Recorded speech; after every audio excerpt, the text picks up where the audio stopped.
Hey all, welcome back to the Fire and Water Cooking and Travel Podcast. My name is Darren, of course, and today we're going to have a guest we've had on before, Mr. John Setzler of ManCave Meals. And we're going to talk about all things pizza. I'll be right back with John Setzler. Welcome to the Fire and Water Cooking and Travel Podcast, where we discuss all things food, cooking, and travel related. Join us as we discuss all different types of cooking methods, cooking styles, all different types of food and restaurants. And of course, we'll talk about travel as it relates to foodie travel, like cruises, all different kinds of food tours, and all that. We'll have on special guests to talk about cooking methods and cooking styles, and also travel. Make sure you subscribe, follow us on Facebook, Instagram, and YouTube. Well, welcome back to the Fire and Water Cooking and Travel Podcast. I have an old favorite of mine, a friend of mine from way back, Mr. John Setzler of ManCave Meals. We've been friends for about six years or so now, John. Something like that. Just wanted to get John on because we're both enthusiasts to an extent. We both kind of dabble in the YouTube stuff and videos, but we just do it because we love to cook and love to eat and love to have fun and want to share it with people. We don't really do it for the money. But John, go ahead and introduce yourself briefly and tell people who you are and what you do and all that. Okay. My name's John Setzler. I live in Valdez, North Carolina, a little small town in the western part of the state in the foothills of the Appalachian Mountains. And I've been into barbecue and smoking for 12 years or so. And I've been doing that so heavily and for so long that I'm kind of ready for a change. And I've kind of shifted my own direction toward pizza and bread here in the last few months. And but I still run all my grills and smokers. I'm just not pointing the camera at them anymore. Yeah, and like I said, everybody, he has the Man Cave Meals YouTube channel, also on Facebook and Instagram. Just follow Man Cave Meals. You'll see John and all the different stuff that he does. You can go back years when he first started barbecue. I mean, just like my YouTube channel, and people don't go back to the very beginning of what I started doing and what I'm doing now. We all evolve, we all change. That's kind of what I like. I don't want to just sit and do one thing forever and I don't eat one food, one cooked one way because it's boring. So I think we all can grow and do different things. So you started out with the passion of cooking outdoors and you really still do a lot of that, but we also cook indoors. But I think the outdoor cooking phenomenon has grown over the years, and it just seems that but every time you turn around, there's a new cooker out there. There's a new, something new that people are gravitating towards. So over the last few years, what are some of the things that you've latched onto or that you like that's come out of that? Oh man, that's tough. My problem is that I'm a sucker for a cool gadget. I'm a sucker for tech in general. And it's funny because I'm a sucker for it. I want to understand how it works and how the what makes things tick. But I'm not as quick to recommend them in the long run. One of the things lately that's got my attention is the wireless temperature probes. Things like the meter, of course, the wireless Wi-Fi and Bluetooth temperature probes. I've been playing around with those for a while. I've played around with 4 or 5 different competitors to that so I can get a feel for how well they work. And there's a couple of new ones coming down the pipe from ThermoWorks. They have their Yeah. RFX, and this new most recent announcement from Fireboard has my attention as well. I'm a big fan of the Fireboard thermometers and temperature control systems that I use on my Kamado grills. I'm a big fan of that, so I can tell you already that I'm going to buy the Fireboard when it comes out. I probably won't buy the ThermoWorks, but that's not to diminish it in any way. I just know I really like the user interface and the user experience with the Fireboard app and software. So I know I'm going to buy at least one of the Fireboard probes. And once again, I'm fascinated by stuff like that. I don't I'm not the first guy on the block to recommend them, but I'm the first guy on the block to buy one when it comes available. If Yeah, that and makes sense. I'm that way too, and I think we're both alike that way. We see things that can help improve the process and the end result. That's what we're looking for. It's not just it's a new toy, you know, Right. it's more of, well, I can see how that can produce better food or make it easier for me to produce better food. So, Well, that's you just know, it. With these wireless probes, I don't think they offer me any advantage whatsoever. yeah. I cannot put my finger on an advantage. The only advantage I can see with a wireless temperature probe is cooking on a rotisserie, which I Yeah. do very rarely. I do that so rarely. I have absolutely zero justification for owning a wireless temperature probe. Yeah, I kind of agree with you on that because I've tested out a few of those, you know, from even the beginnings, and the biggest problem you have with those, especially when you're using a Kamada grill and you got the thick ceramic, is the Bluetooth or the Wi-Fi not penetrating, Right. you know, so it messes it up, or you can't, you know, you're in the house and you know you can't read it or whatever. I So I think, strongly recommend people stay away from Bluetooth. The only yeah, ones I would ever come close to recommending are the ones that make the Wi-Fi connection. yeah. So we could do a whole nother episode on that kind of Yep. stuff. And I think that we've that done that is in a the past. We've done that's it a in the rabbit past. hole of its own. Yeah, we've done it in the past, but the thing of it is that it always changing and there's It always new is. stuff to talk about. But we're going to focus on pizza today because just like that, there's new gadgets and ovens and things coming out with pizza for people cooking on the backyard. So what makes pizza like barbecue such a compelling food for people to not just cook but eat and try and get all excited about?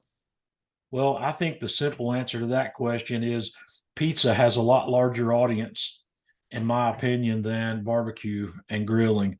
Uh, I've met very few people that I can think of that won't eat pizza in one form or another. And there's a lot of people I know that aren't fans of barbecue, right, and grilled foods. Uh, but pizza, I think, has a worldwide appeal, and barbecue's not so much. I mean, every culture has cooked meat, but it's approached differently. It's different here in the United States, I believe, with barbecue, and some other countries like Australia and the UK. It's uh, what they do a lot of the same sort of things we do here, but when you get into other parts of the world, uh, the grilling and smoking culture is a bit different. Yeah, But definitely. pizza's the same worldwide. Yeah. Everybody's got their pizzas, and I can't think of any culture that I know of right off the top of my head that doesn't make pizza or something similar to it. Oh yeah. I mean, I'm going to share my screen here in a minute once we get down the road and talk about the various different kinds because there's so many that I even didn't even know about. But if you look, I mean, just starting from when we were in school and you had the little English muffin pizzas or whatever they are Mm-hmm. at the cafeteria, you know, pizza's been around for a long, long time. And like you said, all cultures have some kind of cooked bread product with stuff on it. No matter where you go, you're going to find something that looks like or is kind of related to pizza. Yep. So let's talk about that then. Let's, you know, because like I said, because you can go to various parts of the country and they have their own kind, just like, I mean, you can really break it down anything. Barbecue, hot dogs, even, you know, different parts of Mm-hmm. the country have their different types of hot dogs, what they put on them, and pizza is no different. And you just got back from a trip to New York City with your wife, which I kind of followed you guys on Facebook, and you know that's known for a certain type of pizza. So did you enjoy some pizza when you were in New York City? I did. We had pizza two or three different times. I did not chase down any of the more iconic Uh-huh. locations for pizza. I did have, I think the best pizza that I had while I was there was at a place called Angelo's, and it's a coal-fired Hmm. pizza oven place that's in the it's kind of in the lobby of the or in the front of the Ed Sullivan Theater on Broadway.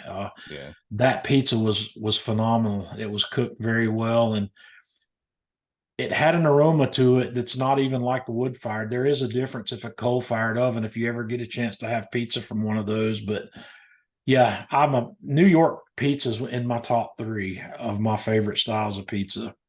Well, and like you said, though, I had Angelo's has got a couple locations. I went to the one that was more towards Central Park, and Right. but you do even in New York, it's just not New York pizza because you got some that have the coal-fired ovens. You have some that Mhm. the dollar slice pizzas are totally different than one type. You can go to one different place, get a totally different type of pizza than the guy next door. So the Yep. Neapolitan style, there's some Neapolitan style that are more towards the, right from Italy type stuff. And then you got some guys that from Jersey that kind of moved up there. You got some guys that came down from New Haven and kind of Mhm. are mixing it up. So you can go to five different places in New York City and get five different types of pizza. I mean, one of the places we went to when we were up there, we went to Joe's Pizza, which is kind of famous. And then right around the block, you got John's Bleecker, and Right. totally different pizzas, but both really good. So, I don't think I've ever had a bad pizza unless it was, Mhm. a frozen pizza. And So, and they're edible. oh yeah, and I've never thrown one of those away. yeah, I mean, and like I said, you can go anywhere, and the different types of pizzas what really blows my mind. I'm going to go ahead and share my screen because I think that this just kind of says it all. I mean, if you look here, I mean, look at all these different types of pizza. And some of them, you might not even consider pizza like the calzone, but it's got its births in pizza. It's got the sauce, it's got the toppings, it's got the dough that's just folded over instead of, laid out. And you got New Haven, which is like you said, the coal-fired ovens that it's cooked a little bit more, hotter. They use different cheese. They use, a thinner crust that's made with a different type of flour. The the thin crust tavern style pizza in Chicago. Plus, Chicago's got the deep dish, the big thick, bready with all the stuff in it and all the sauce. Detroit style, which is kind of like a Sicilian but different. So I mean, there are so many different types of just in the US, besides when you go to other countries, um, the French bread pizza, like I said, from the beginning, going to school and you get the little pizzas that are either made on English muffins or just the individuals, everything you can imagine. It's just crazy to me. Uh, the Swedish one here kind of blew my mind where they put bananas on it. So, Mhm. I mean, that's the kind of thing you'll have different cultures will put different things on the pizza or they'll make it with different flours and all that. Um, what is your favorite right now, your go-to to make it home? I am probably that my favorite type of pizzas and have been in a constant state of flux since I started making pizza. But right now, I'm a Detroit style pizza fan. I've I spent the first part of my new journey perfecting my own Detroit style pan pizza, which I'm pretty happy with the results I've gotten on that. The I like the thick crust. I like the process, and um, I like the flavors that are made from making that pizza. It's definitely right as of today. Detroit's my favorite for sure. So let's discuss that a little bit. Compare it to just say a regular New York thin crust cheese pizza. The the Detroit style is kind of like a Sicilian. It's a square rectangle in a pan, but the benefits of that pan is not just that it makes it thicker. It's that you put the cheese on top and it kind of goes down the side and it gets it like really nice and crispy and Yep. crunchy. And the dough, it's got to be kind of a special dough. It can't be really, really thick. It's got to be kind of airy and light. You don't want it to be super heavy, uh, Right. like the deep dish, pizzas that they make in Chicago. It's got to be where you can eat it and not go, Yep. man, bust your belly. It's got to be nice and airy. And they put the sauce on the top. Don't know, I don't know if that really makes a big difference or why they do it that way, but it's definitely unique the way Detroit is made. If you look at it, the traditional Detroit pizza, it's totally different than some of the other deep dish pizzas. And like you said, I like it that way too. You know, uh, I like to switch it up. There's some days I'm in the mood for a thin crust New York. There's sometimes I'm in the mood for a thicker. Sometimes I'll get the stuffed crust, from Mhm. from Pizza Hut, But I definitely like the Detroit style as well. So, what is the main thing you like about it? Is that crunch that you get around the edge, or Yes, that's one of the top things for sure, because it brings back memories for me growing up as a child. When my mom, one of the things that my mom used to make for me fairly regularly, simply because I asked for it, was this simple thing called cheese toast. If you know what I'm talking about, where you take a slice of Wonder Bread, put a slice of American cheese on top of it, and throw it under a broiler, melt the cheese, and toast the edges of the bread. Well, I was a little different because at one point, mom left them in the oven too long, and that cheese puffed up and browned all the way across the top and made this bubble. And I ate it. And after that, that's how I wanted my cheese toast done all the time. That browned bit of cheese, that caramelization that happens there, is a fantastic element of this Detroit style pizza. When you stuff that cheese around the edges of that dough in the pan, where the cheese actually makes contact with the pan, that cheese browns up like that and it gets crispy, and it brings that flavor profile to the pizza that you don't typically get on any other kind of pizza. yeah, The other aspect I like, obviously, you talked about the dough, the airiness of the dough. This is a high hydration dough. I like making mine up around 80%. And the higher hydration creates that more open crumb. And I like to do the long ferment. I make a poolish and then do a 24 to 48-hour cold ferment on that poolish before I make my dough into the pan, and that flavor develops. And it's a process for me. The hands-on process of making pizza is something I really enjoy, and the Detroit style pizza is a good way to practice that. And because of some of the things I do, I don't know that I can call my Detroit style pizza authentic in any way, but we'll just call it a man cave style Detroit pizza. well, and here's the thing, and I've always thought this way, and I know you have to some extent.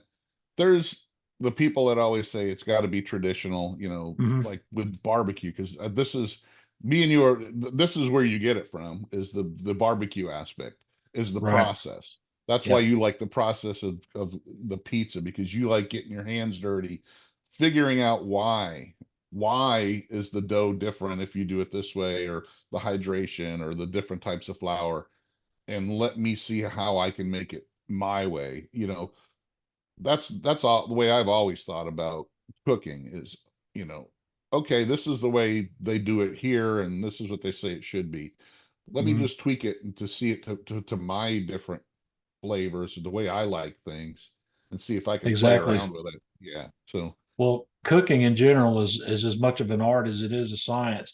Baking, baking requires ingredient combinations to be in the right ratios to get the results you're looking for. But when I say right, that is followed by to get the result you're looking for. There's no right or wrong way to do it, and you have to yeah, make it the way you like it. But experimenting with those ratios teaches you a lot, and it gives you the flexibility of changing the way that crust comes out. Use more flour, use more water. Salt is an ingredient that changes the texture of the crust also, so you can use more or less of that. Um, Olive oil.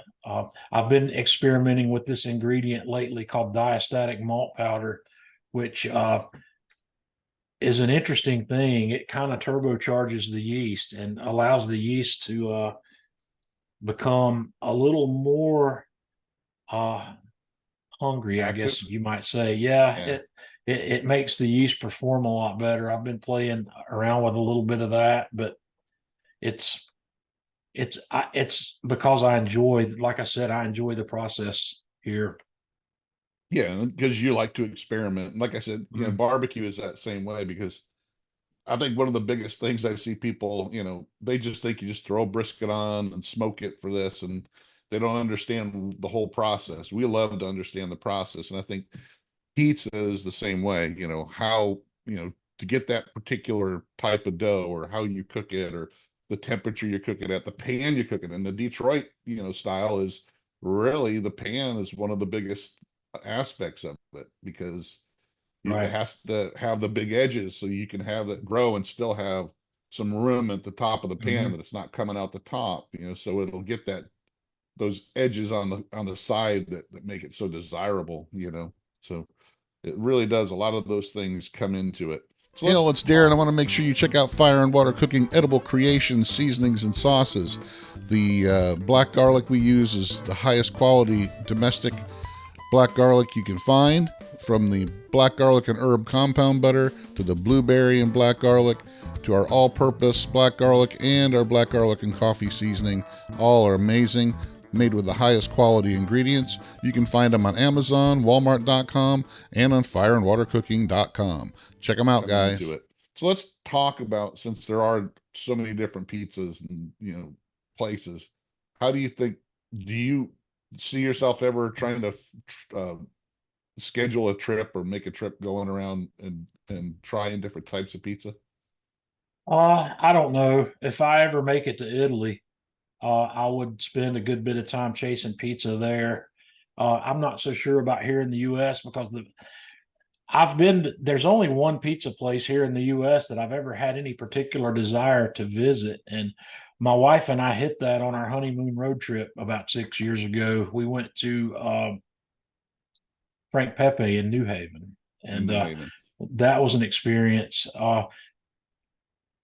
I wasn't totally blown away with what I got there, but I was there at a bad time. We were there later in the evening on a weeknight, and I got the feeling that whoever made my pizza didn't love their job. The flavors were good, but I left Frank Pepe a little underwhelmed. I would like to give it another chance. I would like to visit that again, but it's just not. I'm a long way from New Haven. That's a Yeah. long haul from here. And if I'm ever back up that way, I'm going to try to stop in there at a more appropriate time, more in their dinner hour, maybe than we were in there at 8:30 or 9 o'clock in the evening, and they were going to be closing within the hour. But I had that clam pizza. That's a signature pizza that they Right. Yeah. make, and they made famous. And I was very impressed with the flavor of that. And I made a few at home afterwards. But as far as planning a trip, I wouldn't know where to start here in the United States. I guess probably if I was going to plan a pizza trip here in the United States, I would pick a style of pizza that I wanted to visit, and then I would go to a place where a lot of those are available, like New York City, for instance. If I wanted to, there's unlimited. You couldn't begin to visit all of the great pizza opportunities in New York City in any short amount of time, even outside the city, even over in New Jersey. Yeah. Over in there's that style of pizzas everywhere up there, and you'll go in any New York pizza shop, and like you said before, they'll have the classic New York style pizza, but they're most of the good shops are going to have Sicilian as well. They're going to have Yeah. I saw Sicilian, I saw grandma pies in some of the shops we went in. I even saw I'm going to call it a New York version of a margarita, because they were making a margarita on a New York dough. Yeah. And in fact, the coal fired pizza that Tanya and I got at Angelo's was a margarita that we added pepperoni to. Yeah. So yeah, that's what they Yeah. called their margarita. And when you go to some place like New York City, it's known for pizza, but it's known for so much other stuff. So, I usually will like when we go to New York, we're going there for other stuff too, but I incorporate things like that. Okay, today's going to be pizza day. Let's see if we can hit these Right. 3 or 4 pizza places that we haven't hit before that get pretty good ratings, or the New York chopped cheese. You don't find that Yep. outside of New York. There's things like that where you go and you go, okay, New York is known for this, or it's really famous. I want to go try that out. Or I want to try the restaurant that's only there in New York City. So, I think a lot of people do that. They don't just plan a trip. I'm going on a pizza trip. I'm going on a barbecue crawl. Some of them do that, but me, I try to incorporate it wherever I'm going. Like I'm going Right. to in a week and a half, we're going to uh, Athens, Greece, and we're going to do a cruise. So all right, we're going to be in Athens. Here's 4 or 5 places I want to try, that day we're in Athens. I can't try everything. Like you said, Right. you couldn't try it all in probably 3 weeks in New York City, but there's some places I want to highlight and pick. And, Well, that's another place that has, being a yeah. pizza fan, you should see what kind of pizza you can find in Athens. Well, Greek pizza, I don't know if Greek pizza in America is different than Greek pizza in Greece, because Yep. they do have Greek pizza. It's different than New Right. York style. So it's kind of like a cross between, a really thicker dough and all that. So it's, a little bit different. So I think I'm going to have to try to find a pizza spot to try it out too. But, plus I want to get some, gyros and stuff like that, and other type of stuff that they're really known for too. But definitely, that's how I plan. When I go on, all right, here's where I'm going. I want to try some stuff. you know, I do the same thing with barbecue. If I'm going to Texas, I'm going to try to pick some spots that are known Right. for barbecue, but other stuff as well. But I think that a lot of I want to talk a little bit about the one bite guy, Dave Portnoy. I don't know if you watch any of his stuff, but he does, he's kind of made it big now where he goes around and does all these pizza reviews. And, wherever he's going, he'll do, a week's worth of pizza reviews. He runs in, does his little review. He's got a different, taste on what he likes, and he promotes what he likes. He likes his Mhm. more well done, more New Haven style, and but he will go and try other things.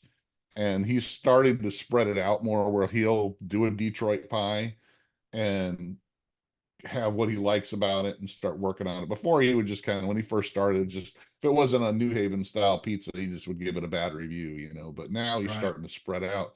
But he's doing he started it last year, where he's doing a pizza fest in New York, Mhm.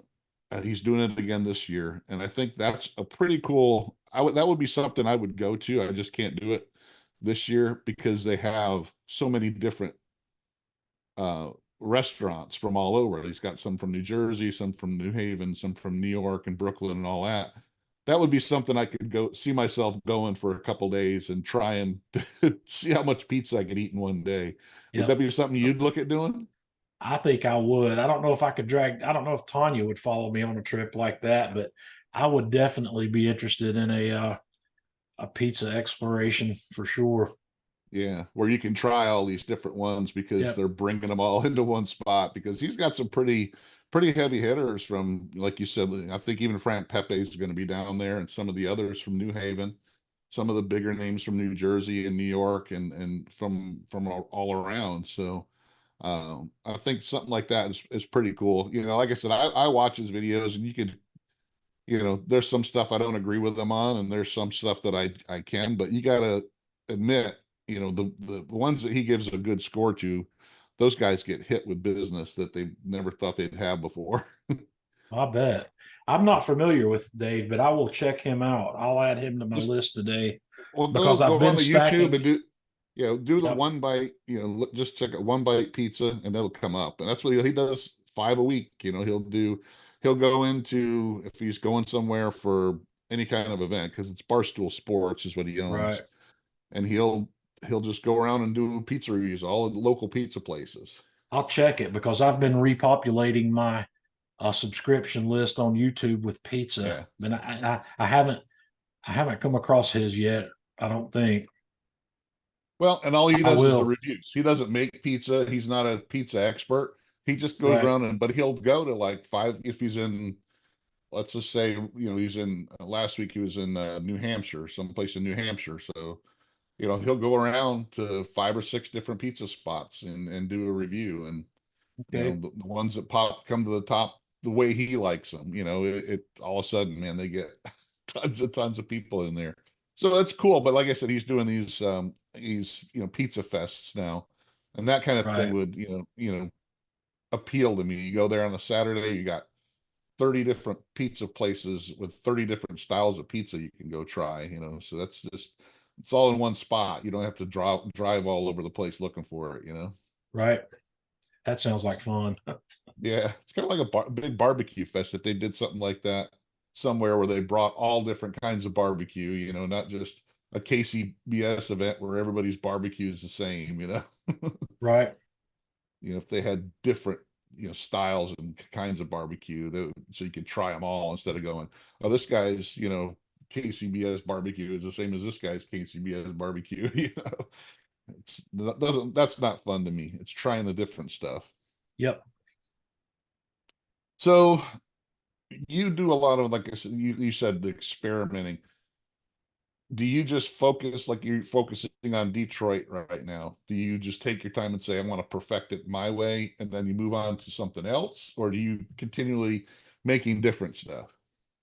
Uh, my game plan is to work through one at a time. I may make some stuff along the way because, like, I'm getting ready to start on New York style, but I've got six dough balls of Neapolitan in the refrigerator right now, um, that I can make whenever. They're getting ready to go to the freezer where I can have Neapolitan on demand. But I like to focus on one at a time. That's been the learning method for me that I get the best results out of. And I don't know how many times it's going to take me to get it sometimes. I played around with this Detroit and I tweaked the recipe and I made notes as I went. So I would have a baseline and I never tweaked more than one or two things at a time because it's hard to figure out what went wrong or what didn't or what went right if you've tweaked a whole bunch of things. Yeah. So I've I've pretty much got my Detroit where I want it. And the Detroit, there's this the Detroit's the one I tackled first because that dough for the Detroit pizza, in my opinion, serves three purposes. Number one, Detroit pizza. But you can use that same dough to make any kind of pan pizza you want and put the sauce on the bottom and top it like a normal pizza. And then you've got a beautiful pan pizza. And the third bit of good news about that dough is you can make a beautiful focaccia with that same dough. That dough, I like to make my focaccia with a little bit higher hydration to get a little bit more open crumb than I would for the pizza dough, but that's a very minor tweak in the recipe to convert that same dough to focaccia. So I like to do a deep dive on one style. That way I've got a firm and great understanding of it when I'm done. And it's easy to go back to at that point. I won't have to go back and look at notes so much or remember what I did. By the time I've gone through that style process 4, 5, 6, 7 times, I've got it up here at that point, and I don't feel like I need to tweak to go back to it. I think I saw, it was one, maybe a Netflix show about pizza. There was one place in Rome that actually makes their pizza out of like a focaccia. They make it Mm-hmm. like that, and then that's their specialty. It is that thicker, more. They make it like when it comes out of the oven. They pre-bake it, and then they put the toppings on, and then finish it off. But it Right. looks like focaccia, so it's and they're unique, and they sell out all the time. So it's kind of, Well, that's another little bit of the process on my Detroit pizza that makes it non-traditional is I par bake my dough. a little Yeah. bit. I give it 7 or 8 minutes because I've I get better results on the thickness of the crust all the way across. When you put that, I've played also with saucing before the cook and saucing after the cook, but there's there's a lot. Once again, like I said, you have to make it yours. Yeah. It definitely, it's like anything with cooking, you can Mhm. use a recipe as a baseline, and Right. then, even if you buy a pre-bought seasoning, sometimes Mhm. you can, okay, well, I like some of the flavors in it, but it needs a little bit more salt or whatever. So you kind of, make it your own, you use their Exactly. base and then you make it your own. So let's get into equipment now, because I think that's one of the things I see growing. And I've got the pizza group on Facebook, and me and Luca kind of put together a couple years ago, and that thing is just exploding. I get 20-25 people a day wanting to join that, and Mhm. it's the people that making their own pizza. It's not just people who love pizza and will go out and eat it. It's people that actually are making it in their backyard or in their kitchen, and they want to learn and they want to know how to develop, and especially about the equipment. So you can make pizza in your regular oven in your kitchen, no problem. But Yep. now, people want these specialized ovens. They want the wood fire, they want the, gas fire, and they want a combination. I know you've had a few different ones over the years. So what's your thoughts on that? Well, I thought about this before we started today. I've had 5 different pizza ovens now. And my overall opinion on this is probably going to be a little unpopular, but what if you want to get into a backyard pizza oven scenario without spending an awful lot of money, you're going to be limited to cooking Neapolitan style pizzas on it. Most of these, especially if you get a gas fire, I like gas fired. I've had 2 wood fired ovens and I've had several gas fired ovens. I prefer the gas fired for multiple reasons, but the ability of these smaller, less expensive ovens to cook at temperatures below 650 degrees is very limited. So uh, it's going to be difficult to cook a Detroit style pizza in a wood fired or a gas fired pizza oven, depending on what you have. I'm not going to tell you it can't be done because it can. Where there's a will, there's a way. But you have to, if you've got a gas oven, you're going to have to turn the gas on and off and get your oven hot and then cook on the downswing. It's these pizza ovens, these less expensive pizza ovens, especially the small ones like the Rock Box and some of these smaller ones. They're designed to cook that Neapolitan style pizza and they excel at it. They're very good at the Neapolitan style pizza. But for these ovens make it a little more difficult to cook some of the other style pizzas that you might want to cook at 500 degrees or even lower, like a Chicago deep dish pizzas cooked in the 4 to 450 range. I think it's cooked around 400 degrees or 425 for up to 45 minutes. It's a longer, slower cook because of the way that pizza's made. But that kind of pizza is very hard to cook in one of these ovens if you're unable to keep that temperature steady and keep it that low. But there's a lot of stuff out there now. And that's one of the reasons we're seeing the explosion in pizza interest is these pizza ovens are becoming more readily available.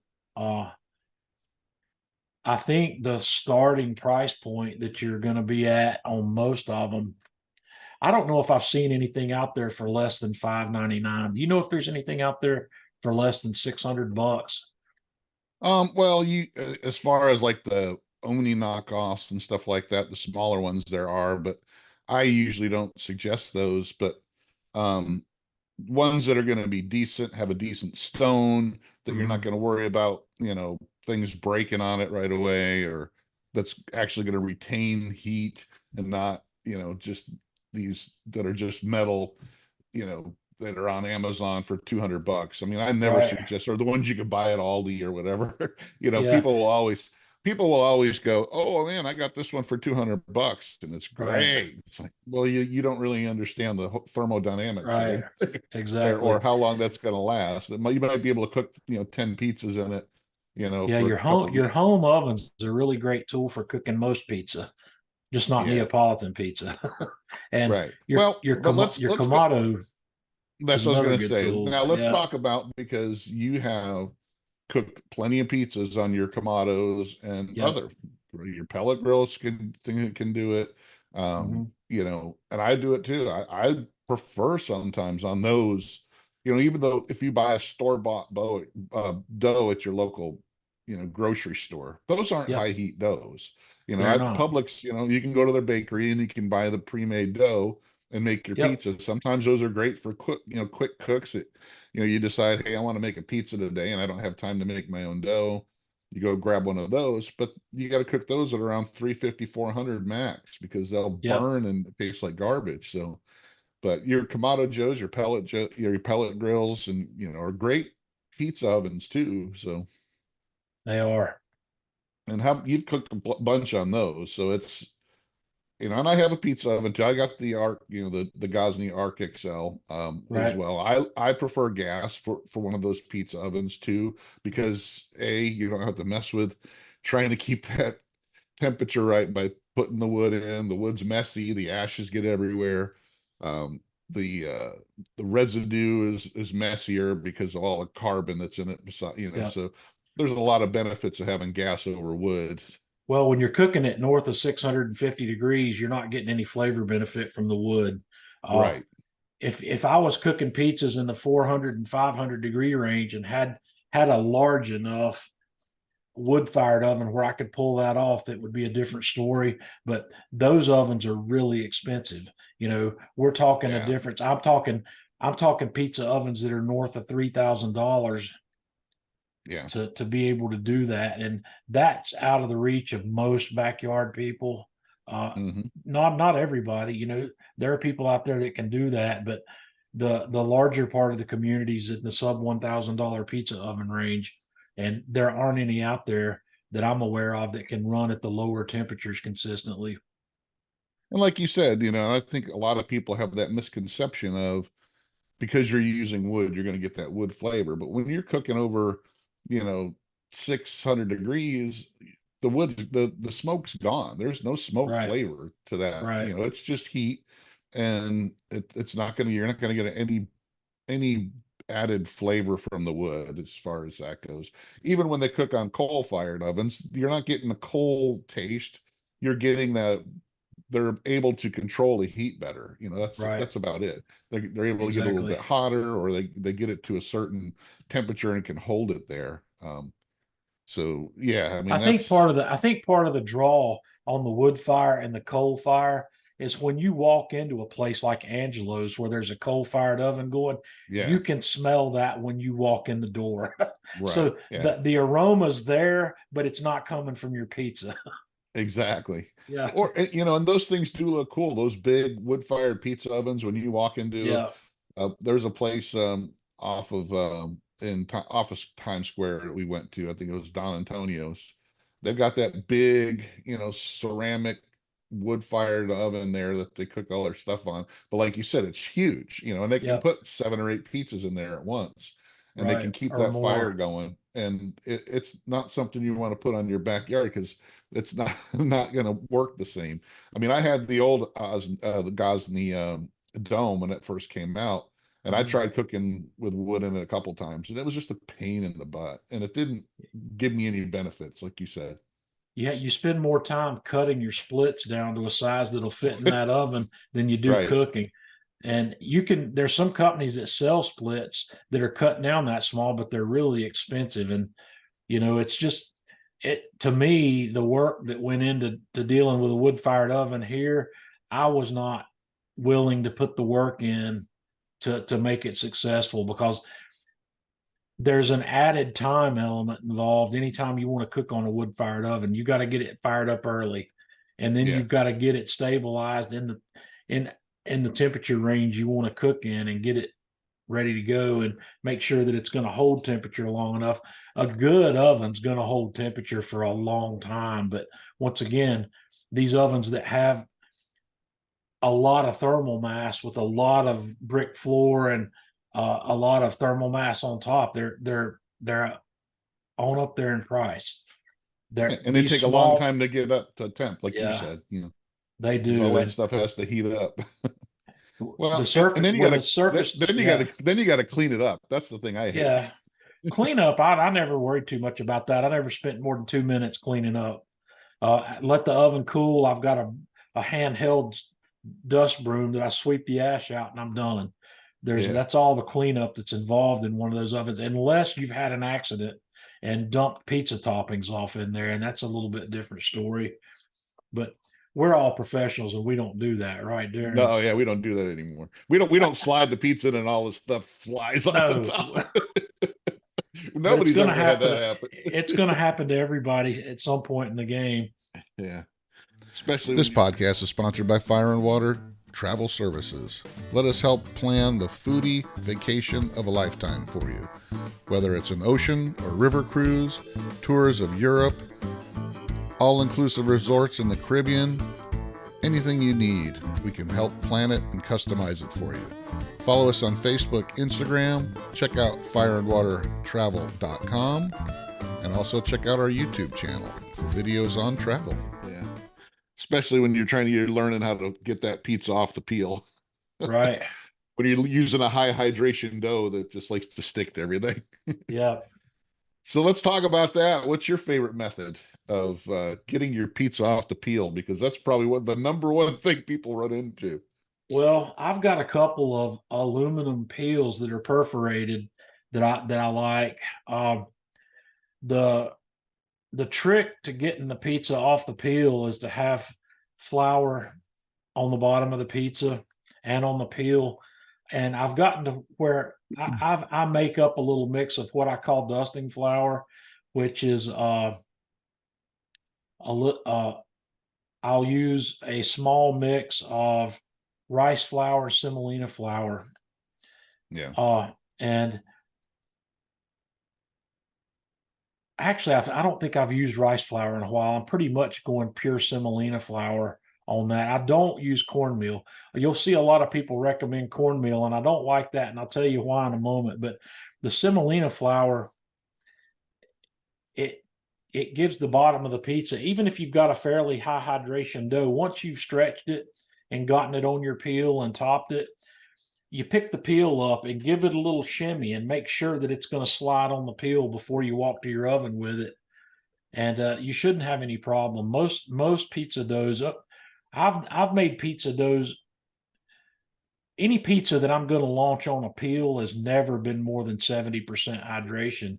And to me, a 65% hydration dough, I've never really had any issues with it sliding on the peel. And the true authentic Neapolitans are done at 58 and 60%, and they're not gonna stick to your peel very much either, especially if there's a little bit of flour on the bottom of it. So when I'm stretching my dough, I'm working on my work table, and I've got flour down there where I'm getting flour on the bottom. You don't want excessive flour on the bottom of your dough because it will burn and taste bad. But the perforated peel gives you the ability to give that pizza a little shimmy on the peel, and it shakes most of that excess flour off before you go to the oven with it. But if during the process of learning to get a pizza off the peel, it's perfectly okay to use parchment paper. Yeah. I'm not a fan. Parchment paper burns up at Neapolitan temperatures. It scorches, and it makes it parchment paper is designed to use at like 500 degrees and less, so it's going to scorch up in a Neapolitan oven. But my suggestion for learning that process is to try it. Don't during my efforts to learn what we're talking about right here, I made dough that I never cooked. I would mix up a batch of dough. I would stretch my stretch my dough into the round form, and I would put it on the peel, and I would practice this. I might make a 2 kilogram flour batch of dough to get 12 balls that I could shape, and practice this launch, and then just throw the dough away. I know that's wasteful, but it's a learning tool. And Yeah. I didn't destroy any pizzas in the process of doing that. And I get my confidence up. Once you put the toppings on the pizza, the dynamics are a little different. When you've sauced that pizza, that there's a difference there, but you got to practice that. And there's no substitute for practice. Practice and experience is a big thing here. And it doesn't come as easy as you might think it does. And that's one of the reasons I'm diving into this efforts, because it's far more challenging than barbecue. Yeah. And And like I'm enjoying it. like you said, once you change the dynamics, you may put the dough on the peel and shake it. Yeah, it looks shakes good. Then you put your sauce and toppings on. Yeah. It's totally different now. You added Well, weight to it and everything. So it's at this point in my game, I don't put my dough on the peel until I've topped it. yeah, I've got a stainless steel work table here, yeah, and I'm working on a floured surface, and I don't pull my dough up onto the peel until it's been topped. And because if you pull the dough up onto the peel, that's giving it an opportunity to sit there and allow the flour that's on the bottom to absorb water that's in the dough and make it less yeah. slippery and slidey. So Makes it I into don't, glue. yeah, I don't put my pizza on the peel until it's topped and ready to go to the oven. You don't want the pizza to sit on that peel for any longer than it has to. Yeah.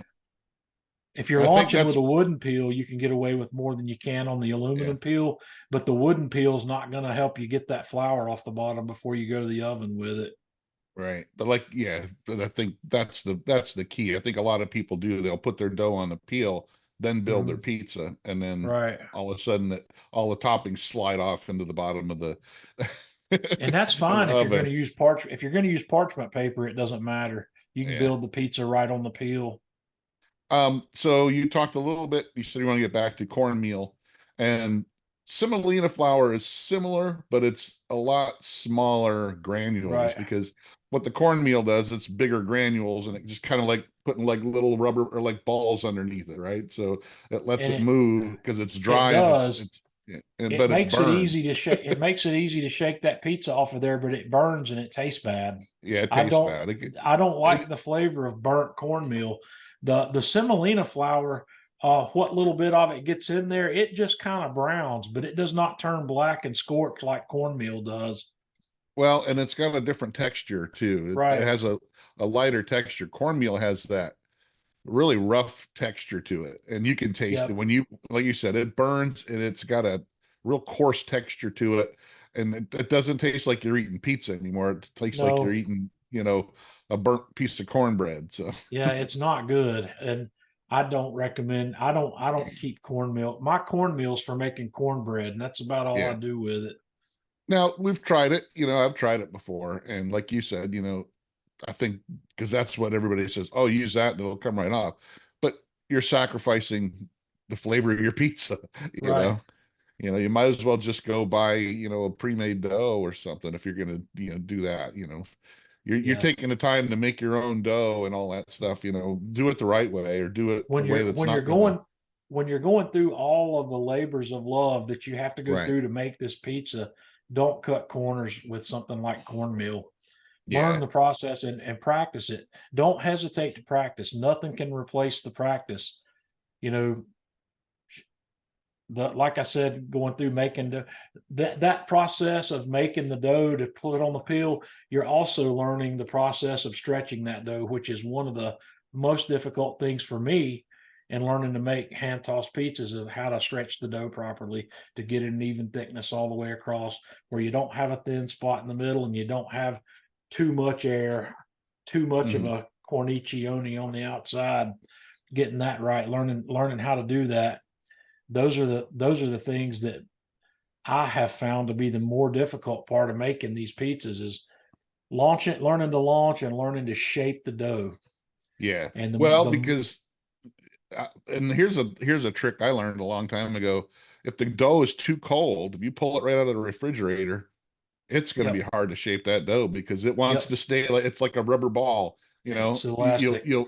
it's elastic and it comes right back. You can roll it Right. out into a 12-inch shape and then turn around and come back and it's back down to 8 inches Right.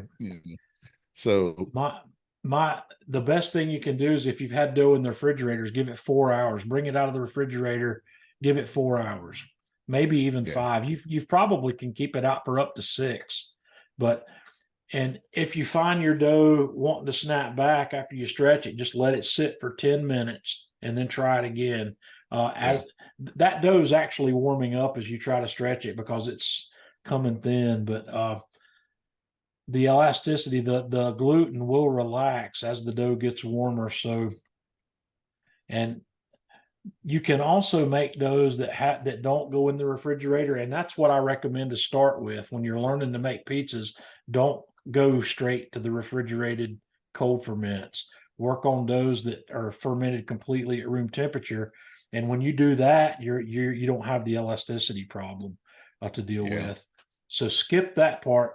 When you're going to ask your friends who have been doing pizza for a long time, they're going to try to give you all their best practices, and you're going to get best practices from 5 different people, and you're going to find yourself trying to incorporate all of them at one time, which is not a right. good plan.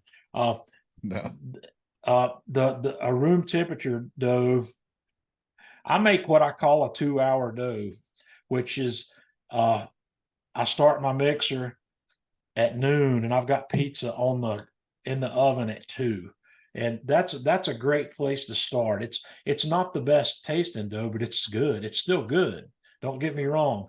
Bad pizza, I'm not going it's not even bad pizza. It's good pizza. It's not great pizza right. because the fermentation, the long fermentations build a flavor that you can't get elsewhere. But the in the beginning you start with the basics and don't introduce the complex parts of the problem until you've got some experience. Cold fermenting dough is my favorite way to do it, and that's the only way I do it in most cases now, but that's not where I would start or where I'd Yeah. recommend starting. Right. You definitely want to get your basics down before you start going and trying some new stuff. But Yeah. so let's talk about that as far as equipment goes. If you already have a pellet grill or a Kamado Joe out there, I highly recommend you start cooking on that, your pizzas, Mhm. or even in your oven before you start looking at getting a specialty oven. Darren, that's the best piece of advice you can give anybody that wants to get into this. I see this in the pizza forums that I participate in quite frequently. Somebody comes in there, they're gung ho, they want to buy a pizza oven, and my no none of these people take the time to recommend, well, first thing before you buy the pizza oven, find out if you like making pizza, because if it Right. works out that you don't like making pizza from scratch, the pizza oven's not going to help you. And the pizza oven's not going to make or break your pizza. What's going to make or break your pizza is what you put into it before it went into the oven. And Exactly. that's the most sage advice you can give anybody, is learn to make the pizza first, then figure out getting a pizza oven, because that pizza oven that you're going to go buy, the only advantage it's going to give you right off the bat is the ability to make Neapolitan style pizza. Your home oven with a quarterite baking stone in there is going to give you every other pizza style that you're ever going to want to make right in your home oven or in your Kamado. Uh, I've come to the point where I feel that the Dojo for me is the Dojo accessory from Kamado Right. Joe. For Yeah. me, that's a requirement. I've gotten to the point where making pizza on the Kamado Joe, I don't want to make it without that.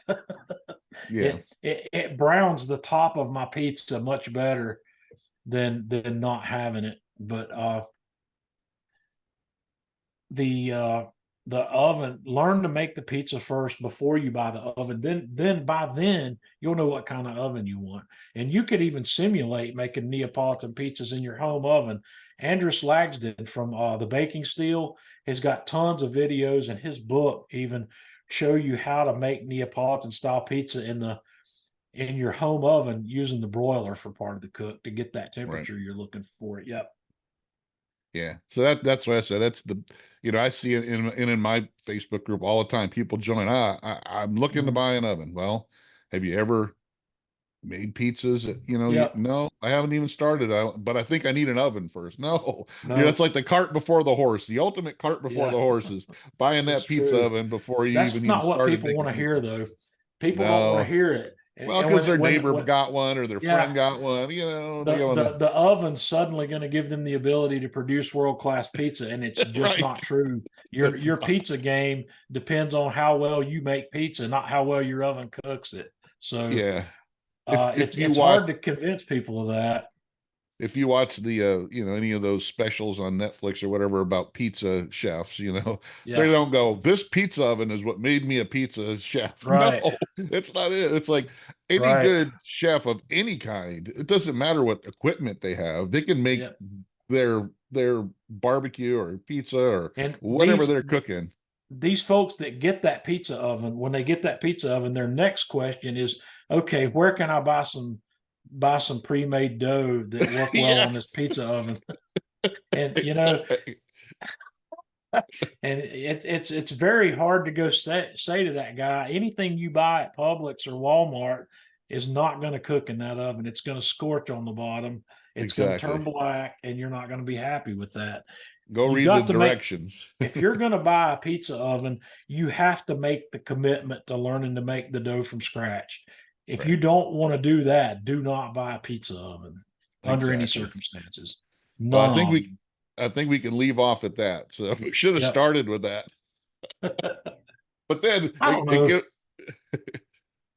yeah, you don't want to let the air out of people's, bubbles, but Right. it's true. I mean, you got to start anything you do, you want to start where you're supposed to start. You got to start from the basics. How do I make a Yep. dough? And if you want to make pizza from scratch, you got to learn how to make dough. That's the whole Well, thing about pizza is the dough. The toppings and all that crap are, can be interchanged. It's, making the dough right and the way you want it. And, you got to experiment and do that first. So, well, maybe one of the things we ought to close with there along that line is I've got a bookshelf behind me here. I've got several great books that I highly recommend for people that want to learn to make pizza. The Ken Forkish book called The Elements of Pizza is a good one. The Tony Gemignani book, The Pizza Bible, is a good one to learn how to make doughs. Uh, there's another one called Mastering Pizza that I can't remember the author for that one. Uh, well, I'll put all the links. Just shoot me a text with all the names of the books, and I'll put links in yeah, the description so people can just click on them and take a look at them because the yeah, the primary one I think is The Elements of Pizza by Ken Forkish. That would be the first one I would recommend. But once again, I think you even before you buy that book, you need to make the commitment. I want to learn to make good pizza from right. scratch because and also along with that book, you're going to need to look at some YouTube videos because the things that are described in that book when it comes to folding and stretching and folding the dough, it's hard to understand what's going on there from pictures. You need to Yeah. see that in video. So keep that in mind when you buy a book that's talking about stretching and folding dough, that you're going to need to go to YouTube and get a visual on what's going on there. Yeah, it's always good to visually Yep. see what's going on. I definitely do that. I do that with just about everything anymore. Right.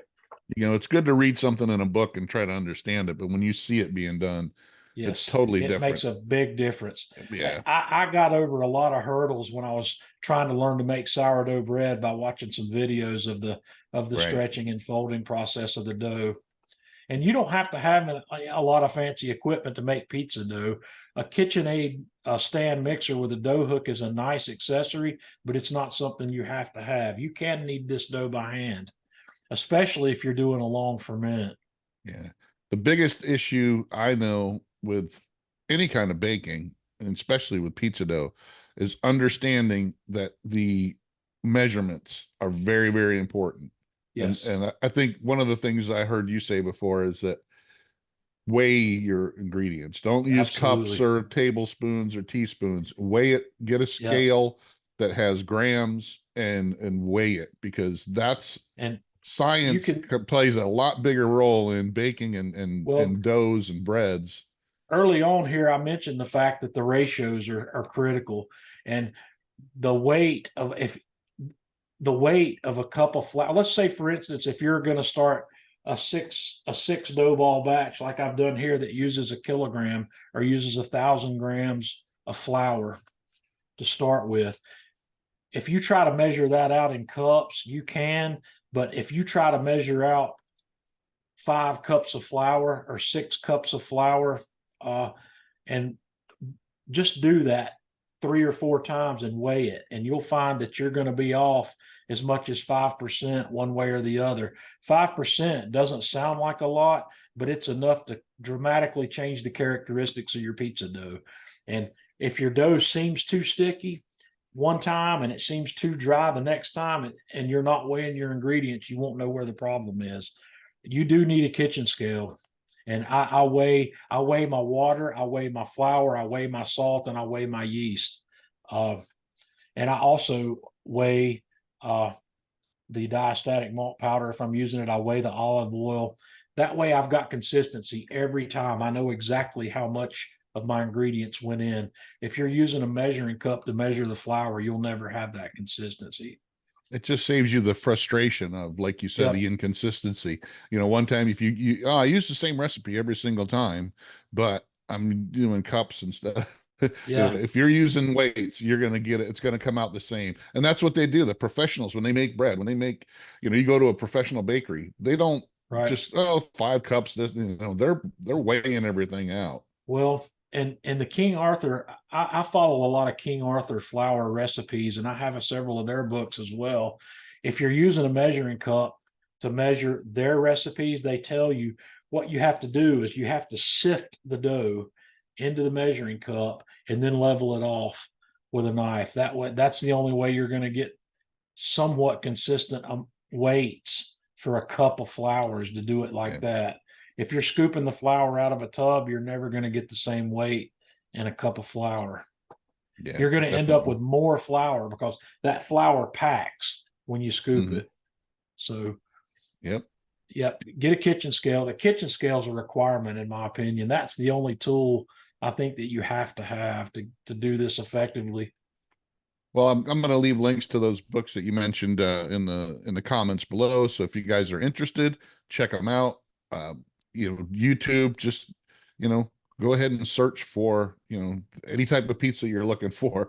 But make sure you follow those instructions, because, like I said, Yep. it's very important to use weights and those instead of cups and all that, and also um, to make sure you're using warm water, and follow, read some of these books, because there are certain ways that it's going to help you produce a lot better pizza, and you won't get frustrated, and it'll keep you excited and keep you wanting to do it.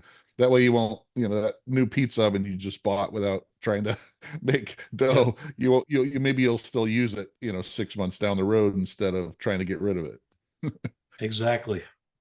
Well, thanks again, John. I know we've been over an hour, but we could talk pizza all day. I'm sure, things like this that we get all excited about. But I really Yep. appreciate it. I thank you for joining me. And I'm looking at all that bourbon behind you. It's getting me thirsty. So Yeah. I know you're a big bourbon aficionado. My son is like that too. He doesn't drink much at all, but he does like a good bourbon, and he hunts down the deals he can do. Someday we'll do a a podcast episode on all the different types of bourbon you got behind you, and That'll be fun. some of the others you got hidden that you don't want anybody to know about. Oh, I don't have too many of those anymore, but I've got enough to keep me going for a few weeks back there.